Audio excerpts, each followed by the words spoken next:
En este momento vamos a empezar a hablar básicamente de la iglesia de la Odisea. Punto uno que tenemos que hablar sobre la iglesia de la Odisea.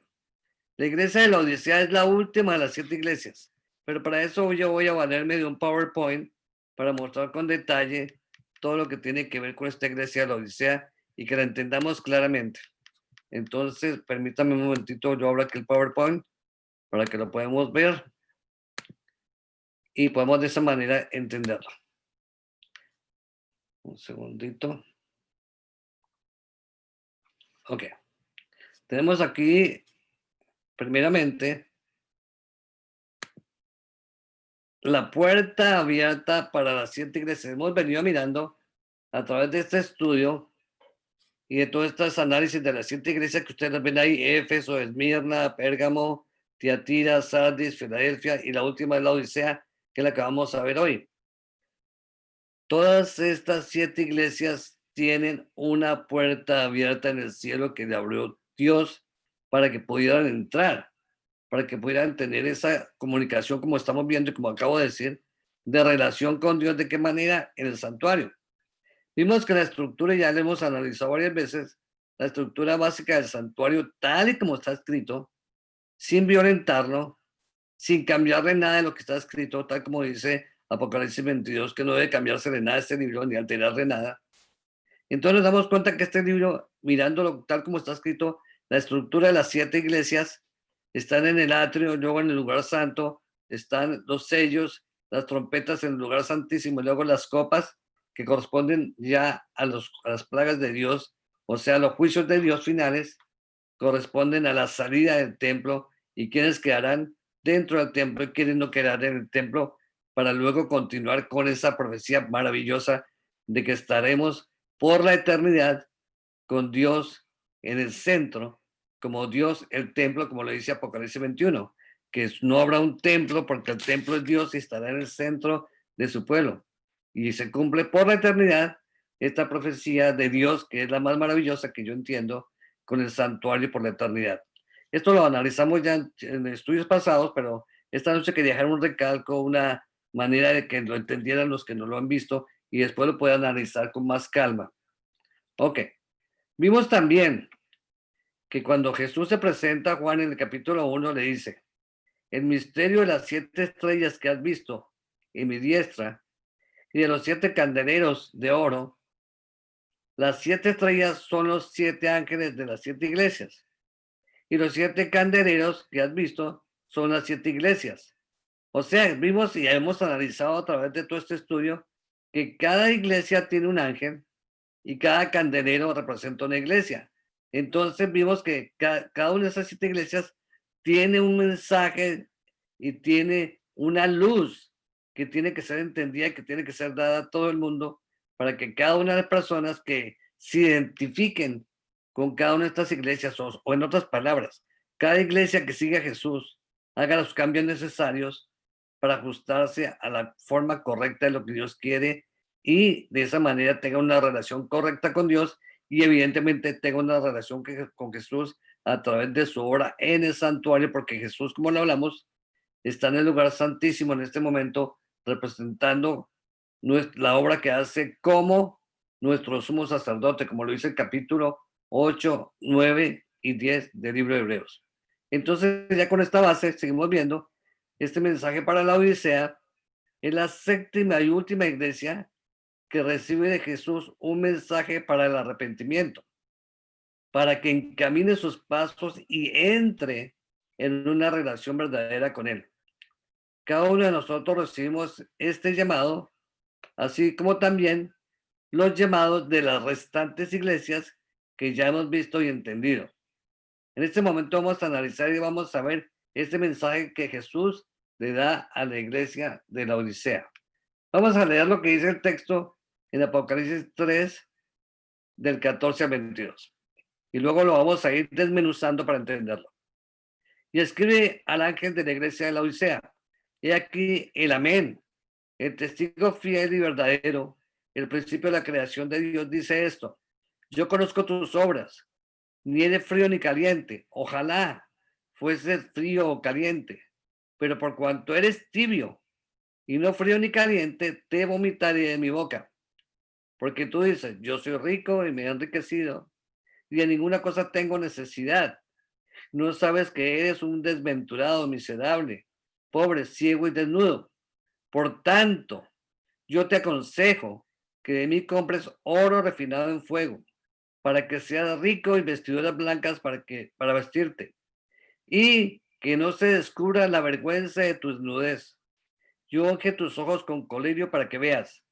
Yo reprendo y castigo a todos los que amo. Sé pues celoso y arrepiéntete. He aquí, yo estoy a la puerta y llamo. Si alguno oye mi voz y abre la puerta, entraré a él y cenaré con él y él conmigo. Y aquí termina la promesa que le hace a esta iglesia si se arrepiente. Al que venciere, le daré que se siente conmigo en mi trono, así como yo he vencido y me he sentado con mi Padre en su trono. Y termina con el mismo mensaje que da a todas las iglesias. El que tiene oído, oiga lo que el Espíritu dice a las iglesias. Este mensaje es muy fuerte y tal como vemos, este mensaje describe algo muy interesante. Primeramente, el que describe aquí, el que dice esto, es el amén, el testigo fiel y verdadero, el principio de la creación de Dios. Dice esto. La palabra amén, muchos no sabemos exactamente el significado, pero básicamente representa así sea la verdad, así sea lo que Dios quiere, así sea como Dios lo permite. En otras palabras, es la verdad de Dios. O sea que el significado correcto de la palabra amén, cada que decimos amén, es decir, que así sea la verdad de Dios, o se cumpla en la verdad de Dios.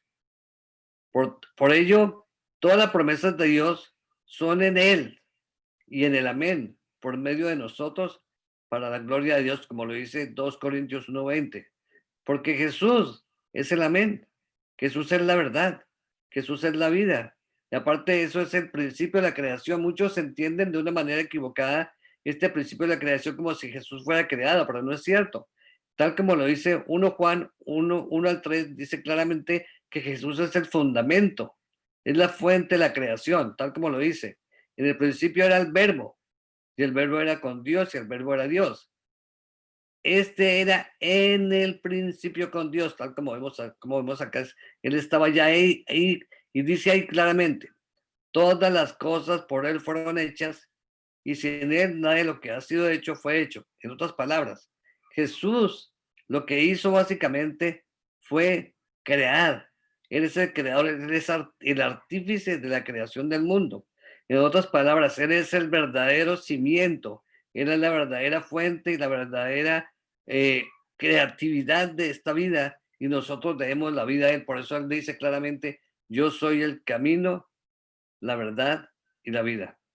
Ahora, desafortunadamente, tal como acabamos de leer, esta iglesia no tiene nada positivo. Jesús no le dice nada positivo a esta iglesia. En otras palabras, esta iglesia necesita cambiar en todos los aspectos, porque le dice claramente, yo conozco tus obras, que ni eres frío ni caliente, ojalá fueras frío o caliente, pero por cuanto eres tibio y no frío ni caliente, te vomitaré de mi boca.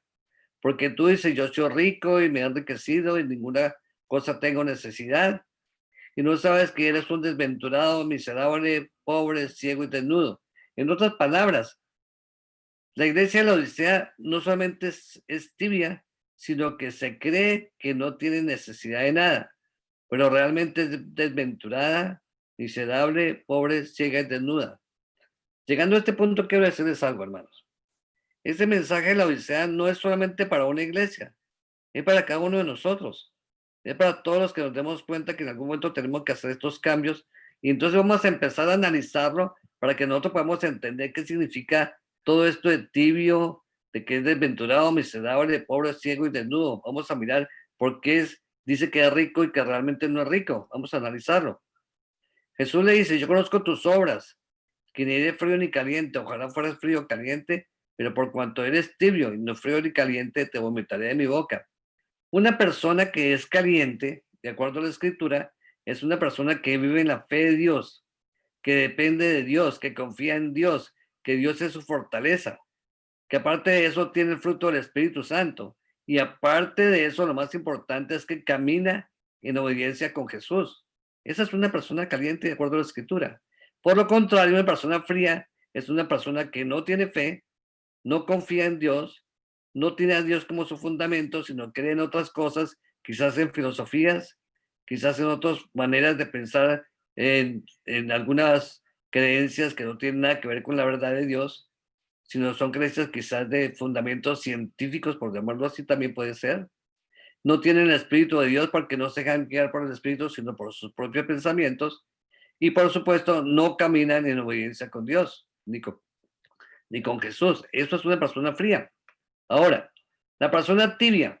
La persona tibia es una persona que aparenta tener fe, o sea, que aparenta ser caliente, aparenta caminar con Dios en obediencia y ser guiado por el Espíritu Santo, pero su comportamiento niega todo lo que dice, o sea, manifiesta lo que hace una persona fría, pero al mismo tiempo se hace pasar como si fuera caliente. Eso es la verdadera razón de por qué Jesús dice que esta persona de la Odisea es tibia, y por eso dice que la va a vomitar de su boca, porque evidentemente es una condición que no es clara en ningún aspecto. Entonces, como no es clara en ningún aspecto, no es digerible, no se puede ver ni como caliente ni como frío, y por lo contrario, siendo tibio, lo que hace es solamente ser aparente en todos los aspectos. Vamos a analizar ahorita más adelante cómo el joven rico de la historia que todos conocemos seguramente sería un líder religioso por la forma como lo describe, que se creía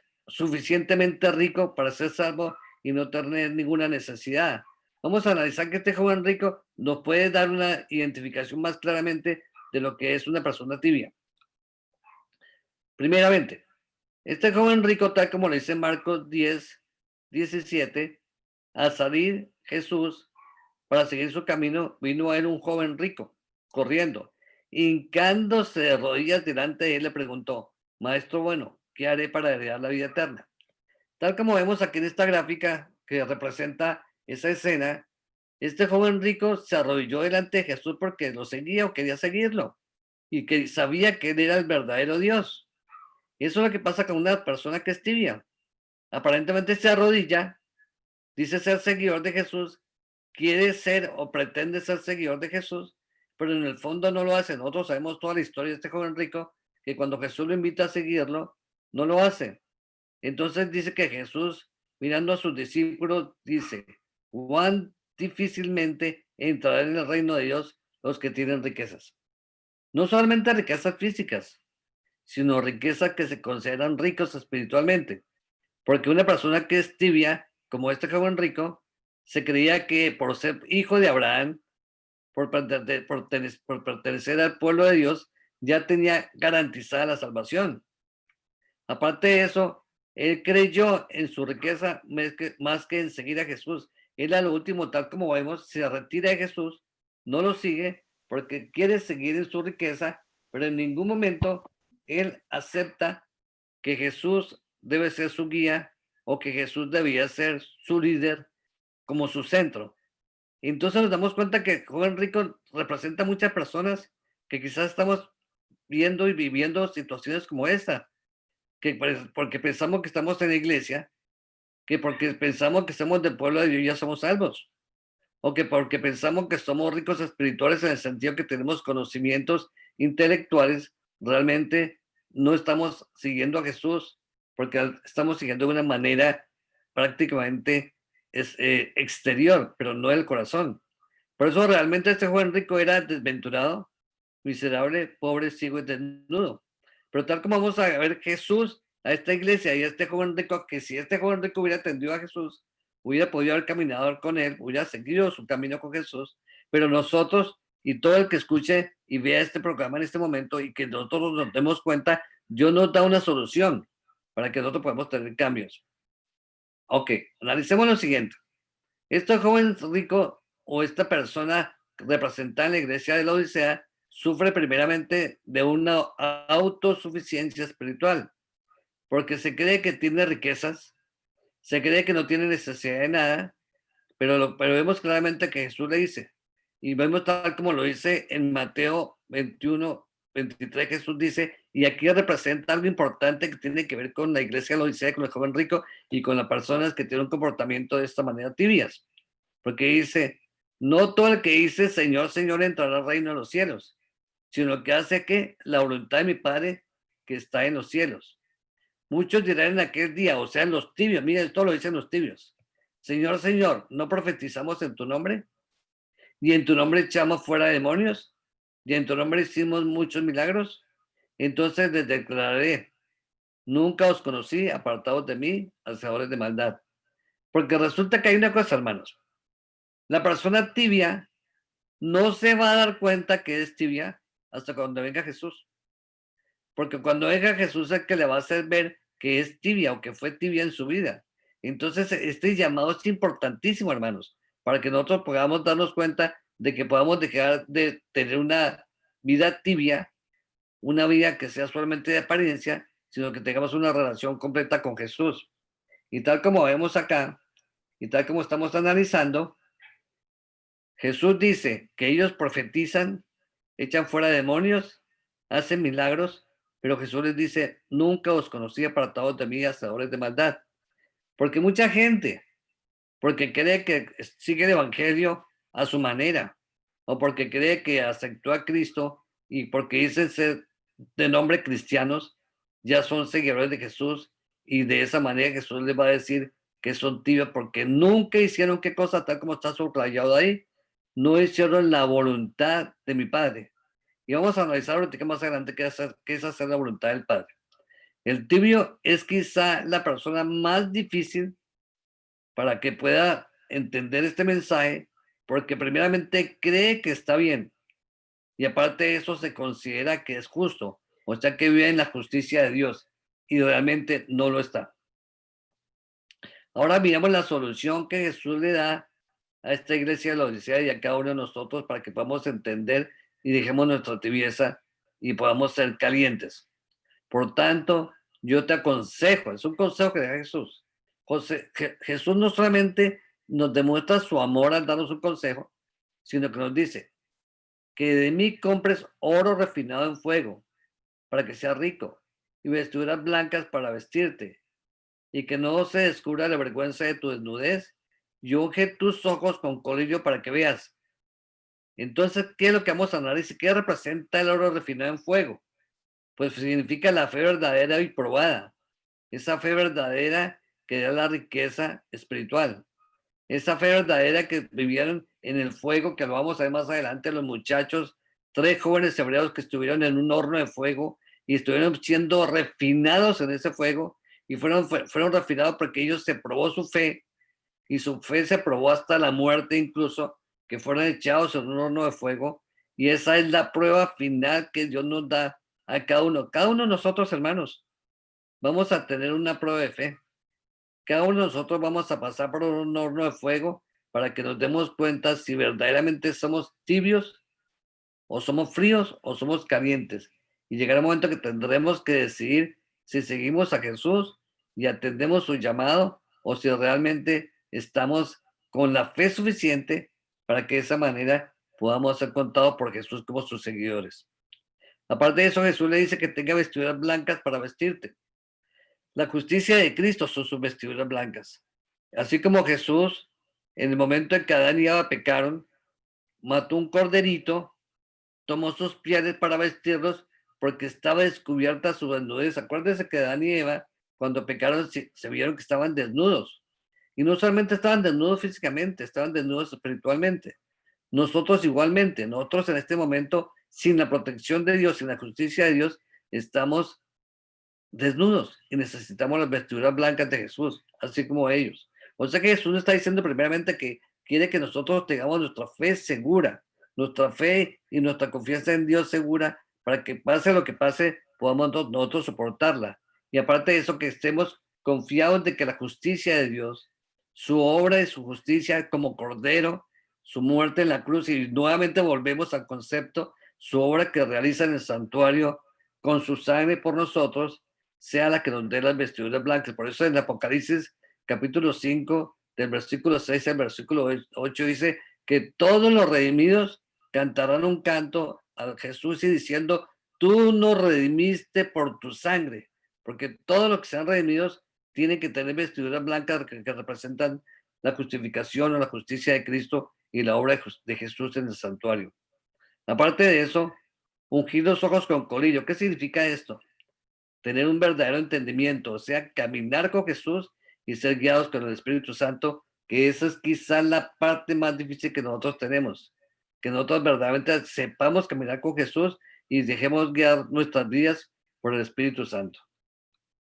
Ok, tal como vemos aquí, los tres jóvenes hebreos no solamente tuvieron estas tres características, que tuvieron la fe, vestidos con vestiduras blancas, y aparte de eso, tuvieron la seguridad de que Jesús estaba con ellos y que tenían esa fe suficiente, que hasta el punto de que ellos guardaron incluso hasta la muerte y en la prueba más grande, que fue cuando fueron echados al horno de fuego.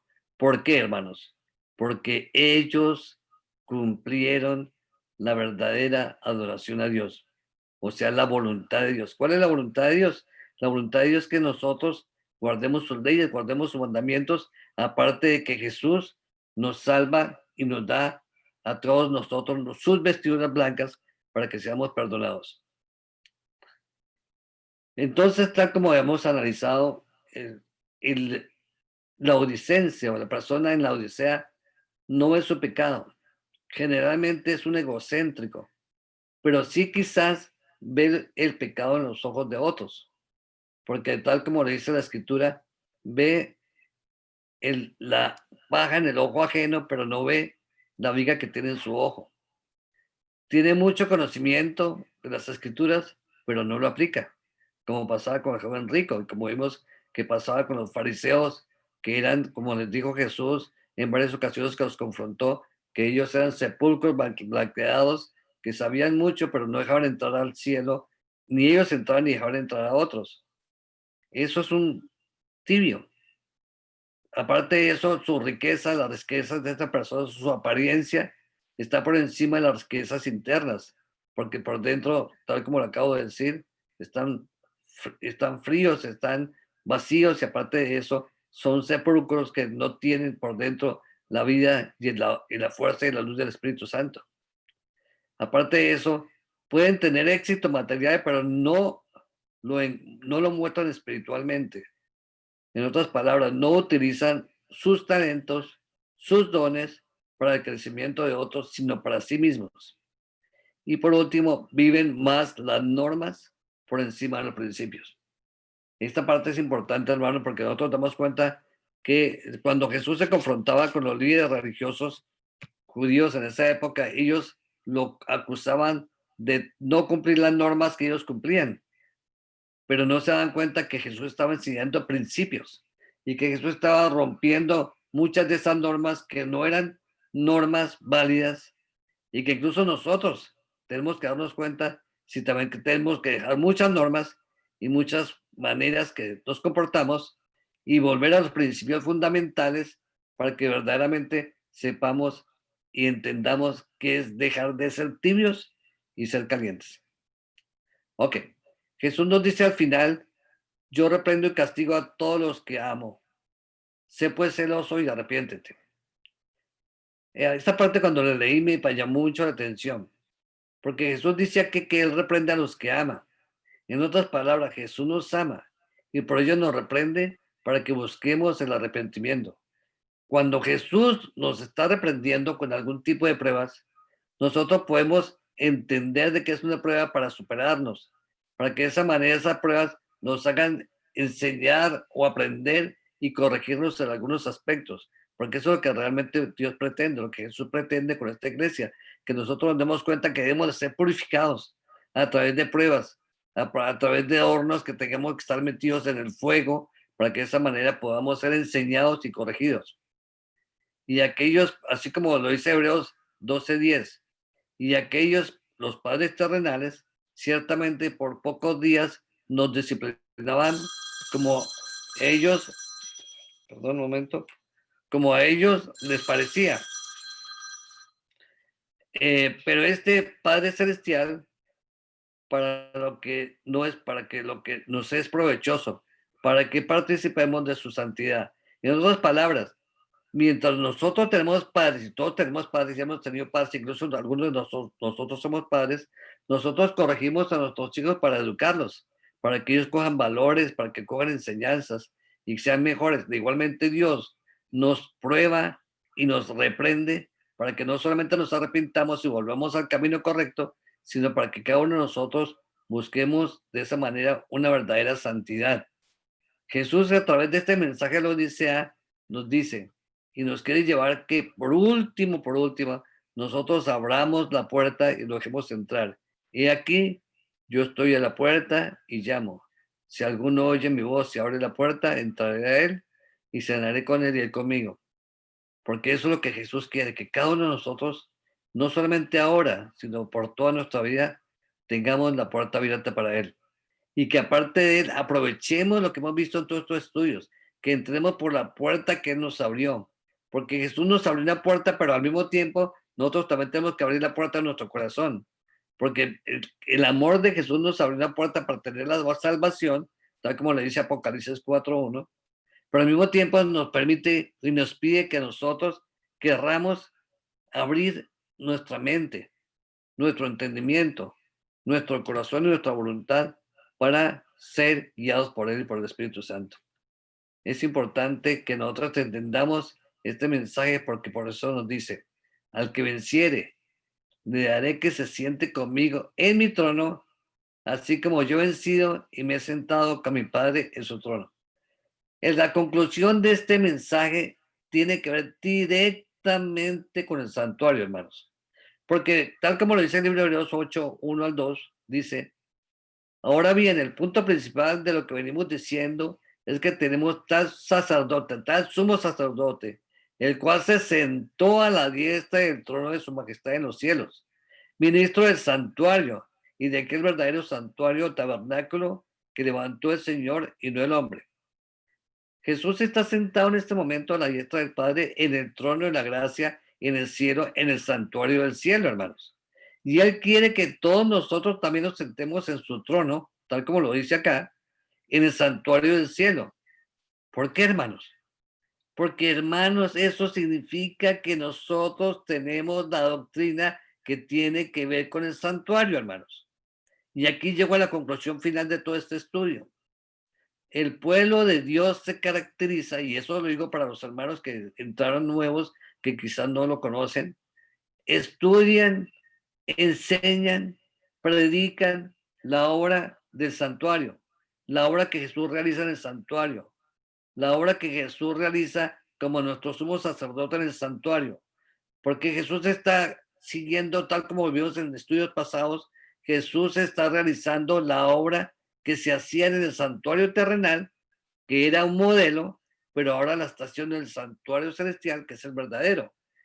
Concluyendo, el pueblo de Dios siempre tendrá y vivirá su obra y relación en el santuario con Cristo. Vamos a ver y vamos a seguir analizando este mensaje tan lindo que hay en Apocalipsis. Acabamos de ver las 7 iglesias, ya concluyendo la séptima iglesia, la Odisea. Luego seguiremos viendo los sellos, seguiremos viendo las trompetas y por último veremos las copas, que son los fundamentos principales del libro de Apocalipsis. Y tal como ustedes ven, ¿qué es lo que vemos? La estructura del santuario. Por eso, hermanos, creo que este mensaje que estamos viendo es de suprema importancia, porque es un mensaje para cada uno de nosotros, para entender no solamente el Evangelio, sino para entender cómo Dios quiere que cada uno de nosotros tengamos una verdadera relación con Él. Hermanos, esta noche hemos terminado todo el estudio de las 7 iglesias. Yo doy gracias a Dios porque ya llegamos y hemos terminado, digamos así, la primera etapa. Y de aquí en adelante vamos a empezar a ver cómo es la relación de los que entran al santuario, cómo es la relación de todos los que escuchan y atienden lo que dice, lo que el Espíritu dice a las iglesias. El que oiga, entienda.